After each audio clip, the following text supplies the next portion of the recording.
every single Hashira has suddenly changed into a demon, how powerful would they be? Would they fill the ranks of the 12 demon moons? The lone practitioner of love breathing is Mitsuri, who created it by modifying flame breathing, which she learned from Mangoku. It is plausible to presume that in relation to the other Hashers, Mitsuri would be in lower rank 3 since, if she were a demon, she would undoubtedly be among the strongest and hold one of the 12 Kizuki rankings. Mitsuri is a young, very attractive girl, and this will remain the case when she transforms into a demon. However, her demonic appearance will require her to wear more provocative clothing, and she will wield a whip-like weapon that is much longer and more flexible than her previous sword. She would have an intense need and desire for men with little to no interest in dealing with or feeding on women. It would also be powerful enough to chop off a human's head with one slice. She would be skilled in both blood demon techniques. As a former Hashira turned demon, her blood demon arts and her regular love-breathing tactics. Since the lower moons are so inferior to Hashira's that Mitsuri would inevitably be stronger than the former lower moon 3 Wakaraba Shinobu lower moon 2.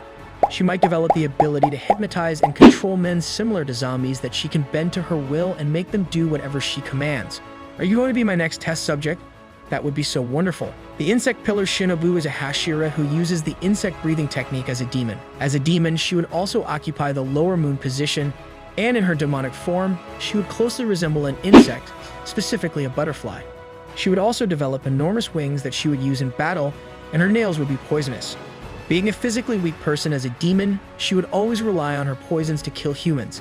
These nails have the ability to infect and poison humans when they are cut with them. She would develop into quite nerdy and inquisitive, constantly wanting to infect humans with her poisons to determine their potency and to keep making them stronger, and devour them rather than engaging in hand-to-hand combat. As a demon, she would still be able to breathe like an insect, but because of her training in blood demon skills, she would also be able to poison the environment around her. On a tremendously large scale, she would be able to control the poison's properties by turning it into a liquid, solid, or gas. She would be able to use the poisons in battle however she saw fit because they could be solidified into swords, spears, whip shields, or other weapons. She so much wants a cut from these poisonous weapons that would quickly cause her opponents to contract the disease and pass away as opposed to lower rank 2, which was pitifully murdered by Muzan. She would be far more powerful. Then Tenjin, bow down to your deity, ye mortals of inferior rank.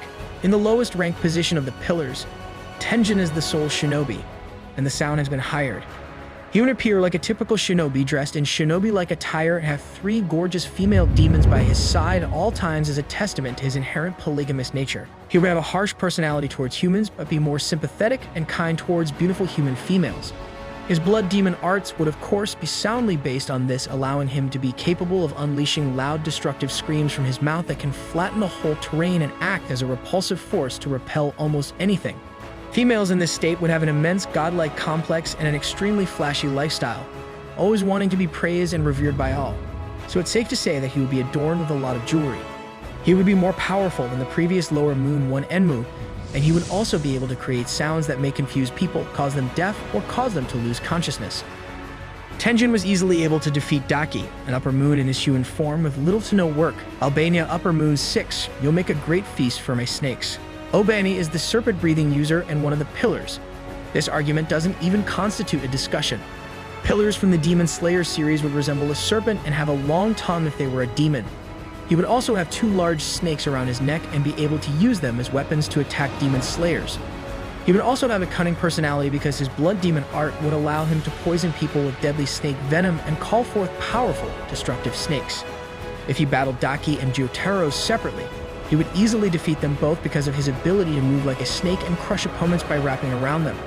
Run Goku Upper Moon 5 become a devil and go beyond what is humanly possible. The Fire Hashira Rengoku would still wear a cloak, but this time one with flame symbols embroidered on it and 2 horns on his head. He would still have the same facial features and bloodshot eyes. His blood demon art would revolve around flames, which could enable him to summon and control flames capable of melting steel. He would also be able to release steam from his body and inflict severe burns on his opponents. His demonic personality would cause him to become cold-blooded and show disgust for humans. The Upper Moon 5 Yoko Moichiro Upper Moon 4 would be easily defeated by Rengoku in this form. A child prodigy and a descendant of Kokushibo Moichiro, became a Hashira at the age of 14 with only 2 months of training. Being one of the strongest Hashira Upper Moon 4 is a fitting position for him should he ever become a demon. In this form, he would always walk around bearing his chest and have short, pale white hair. He would also stop being forgetful. In fact, he'll get fixated on thinking back on and recalling all the occasions, situations, and things that he had previously overlooked. Eating more human flesh will enable him to access more of his demon memories. Nakaim couldn't compete with Moichiro in this form because he would have the power to control the weather and summon destructive lightning bolts for use in combat. His mist would also have psychedelic and beautiful properties that could easily render his opponents unconscious. Higher Moon, you three, you poor humans, shouldn't worry. It will all be over soon, as Hashira Giyu is the third strongest, making the upper rank 3 up a suitable position for him to occupy when he transforms into a demon. As a demon, he wouldn't change his attire or any other aspect of his appearance. Instead, he would still look exactly as he did as a human because he doesn't really care about anything and sees little to no importance in it. Because of the unfair advantage demons possess against them, and because he sees them as a weak species, he would have a deep sense of justification that he is doing the right thing for the human race. Giulio's blood demon art would be extremely deadly against humans who lack breathing techniques. This demonic ability would let him squeeze all forms of fluid out of a human body, thus restoring and leaving them dead instantly. Furthermore, he would be capable of bending, controlling, and manipulating humans. Since the human body is 60% water, this ability is formed to fit his personality and goals, which include the eradication of humans. However, not all humans are weak, such as demon slayers, so his ability would not affect those who have breathing techniques because they are much stronger and as a result are not included in his concept of weaker species. Kill, kill, kill. Out of all the Hashira turned to demons, Sundami would be the evilest. He would have many scars engraved on his body that resembled scales, and his skin would be so hard and tough that it couldn't be cut by regular demon slayers. Meanwhile, the Tsunami would have an overwhelmingly evil personality. He would kill humans for no reason at all, preferring to target the weaker and more defenseless. Opponents who he would love to torture and keep alive as long as possible to display his nasty character. He would be able to control wind on a never-before-seen scale, allowing him to cause wind-based natural disasters like hurricanes and typhoons. He would also acquire combat-based abilities, such as the ability to fly, levitate, and engage in combat in midair. In terms of defense, he would have the ability to ward off threats by harnessing the wind around him and creating a wind-based force shield around himself. He would also be able to create wind blades and deliver wind punches. Yomi is currently the strongest demon slayer and Hashira in the entire demon slayer corps, which seems ironic given the fact that he is blind in both eyes. He's mastered the stone breathing method, not to mention that he's the only Hashira who uses a mace rather than a sword.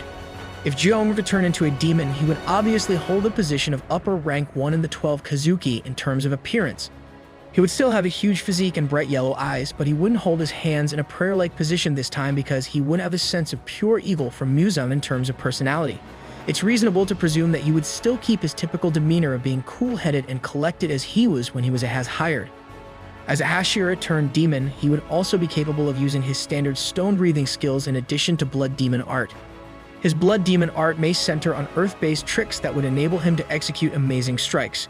However, it would still be weaker than Kokushibo in terms of strength, due to the fact that Kokushibo is a Hashira turned demon, and he possesses the second strongest breathing technique ever, moon breathing.